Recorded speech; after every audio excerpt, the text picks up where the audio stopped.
Hello everyone. मैंने अभी एक म- कैसे हो आप लोग? उम्मीद करता हूँ आप सब बहुत बढ़िया होंगे, एंजॉय कर रहे होंगे। एक अभी कमाल की बात, आपने कभी सोचा है कि जब आपका दोस्त आता है कि अबे भाई मेरा ब्रेकअप हो गया, भाई मेरा एग्जाम में फेलियर हो गया, तो मोस्ट ऑफ द केस आप उसे बहुत अच्छी सजेशंस देते हो और आप कंफ्यूज होते रहते हो कि वो मेरी बात मान क्यों नहीं रहा है। तो इस चीज़ के रिगार्डिंग एक मैंने बहुत ही अच्छा सा फैक्ट पढ़ा, तो मुझे लगा इस चीज़ पे बात करनी चाहिए। जी हाँ। तो इसके बाद होता ये है कि हम मोस्ट ऑफ द केस जब दूसरे के बारे में सजेशंस दे रहे होते हैं तो हम उसकी प्रॉब्लम को इमोशनली नहीं देखते रहते हैं, हम उसे ऑब्जेक्टिवली देखते हैं। That is why we feel little rational. हम बहुत रेशनली चीज़ों को देखते हैं और एक डिसीजन देते हैं। जी हाँ। और जब वो बात हमारे खुद के लिए आती है तो हम इस चीज़ को नहीं अब फॉलो कर पाते हैं, क्योंकि उस केस में हमारे पास इमोशनली इन्वेस्टमेंट होता है और हम अपने लिए चीज़ों को और हम जब अपने लिए चीज़ें डिसाइड करते हैं उस टाइम पे हमें अपने इमोशंस फील होते रहते हैं और हमें पता होता है। तो इस चीज़ को जस्टिफाई करने के लिए हम अपने अंदर कोई एक्सक्यूजेस बनाते हैं, अपने ऐसी फिलॉसफीज डिस्कवर करते हैं कि जो हमारे स्टैंड पॉइंट को वैलिडेट कर दे, है ना। वैलिडेशन लाना हमारे हम ह्यूमंस की तो एक टेंडेंसी ही होती है।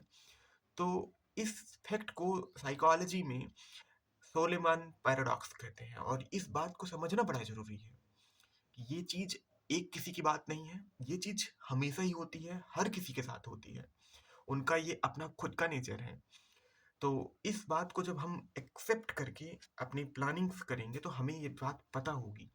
तो मोस्ट ऑफ द केस जब हम अपने लिए कोई प्लानिंग करें, स्पेशली जैसे हमने स्टडी के लिए कोई गोल बनाया, तो हमें इस पर्सपेक्टिव से अपनी प्लानिंग करनी चाहिए कि अगर ये जिस सिचुएशन में मैं हूँ एग्जैक्ट किसी और पर्सन के लिए ये प्लान होता तो मैं उसे क्या सजेशन देता। और ये एक चीज़ आपके इम्प्लीमेंटेशन स्ट्रेटजीज को बिल्कुल 360 डिग्री पे फ्लिप कर सकती है कि आप तब इस चीज़ के लिए ज़्यादा कन्विंस हो पाओगे कि नहीं, मैं इस चीज़ को ऑब्जेक्टिवली कैसे लगा सकता हूँ।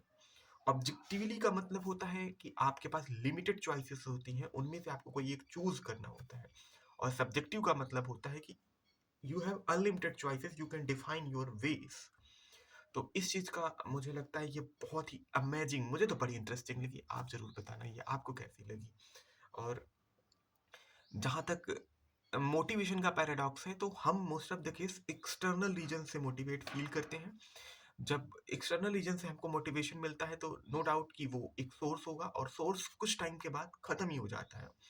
तो होता ये है कि हम जो डोपामाइन के स्पाइक्स हमें मिले थे, हम फिर से उसी क्रेविंग के लिए जाते हैं और हम ऐसा अज्यूम कर लेते हैं कि जब हम बहुत अच्छे स्टेट में होंगे होंगे तभी हम काम को कर पाएंगे, लेकिन ये सच नहीं है। काम करने के लिए आपको स्टेट में आना ही पड़ता है। देखिए, जो चीज़ें रियल में वैल्यूएबल हैं वो एफर्ट्स लेती ही हैं, ये सच है। अगर वो एफर्ट्स ना ले होती, आप खुद सोचो कि losers and winners have the same goals. If things were not taking efforts, तो why not everyone will try to become winner. हाँ, इट्स ट्रू। इस चीज के लिए आपको बस एक ही कोट दिमाग में रखनी है, एक बात दिमाग में ही रखनी है कि if it is possible humanly then it is possible for you also.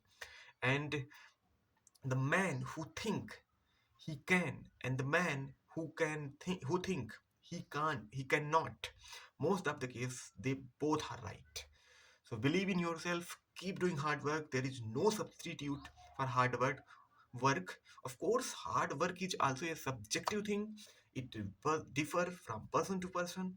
So क्या आपको करना है कि अपने काम को एक्सेप्ट करना है, उसे फील करना है और उसे पूरे अपने बेस्ट के साथ करना है, इस तरीके से कि आज शायद वो आपका पहला काम है और उसे ख़त्म ऐसे करना है कि शायद उस काम को करने के लिए आपको कभी कोई मौका ना मिले। So keep doing hard work, we will talk on later in video.